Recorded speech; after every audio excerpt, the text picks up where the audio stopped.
Hello everyone, আসসালামু আলাইকুম। কেমন আছেন সবাই? আজকে নিয়ে আসলাম আরেকটা ছোট্ট ভিডিও নিয়ে। বিকেলবেলা একটু বের হয়েছিলাম। আসলে শীতের দিনে বিকেলে ঘোরাফেরার মজাই আলাদা। গরমের দিনে তো গরমের কারণে একদম হাঁসফাঁস লাগে, মানুষ বেশি হলেও অনেক অস্থির লাগে, কিন্তু শীতকালে আবার এই জিনিসটা একটা সুবিধা যে ঘুরে ফিরে একটু শান্তি পাওয়া যায়।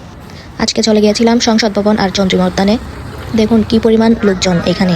আসলে আগেও এসেছিলাম, তখন যদিও এই অবস্থা ছিল না, মানে এই জায়গাটা পুরাটাই একদম খালি পড়ে ছিল, কেউ মন চাইলে ছবি তুলে বা না তুলে। আসলে আমি তখন জানতামই না যে এটা একটা কবর ছিল, কিন্তু রিসেন্টলি খালেদা জিয়ার মৃত্যুর পর ওনাকে এখানে দাফন করার পর থেকে এই জায়গাটা এত পরিমাণ লোকালয়ে ভরে গেছে, কি বলবো আর। দেখেন মানুষ আসছে, ছবি তুলছে, কি অবস্থা।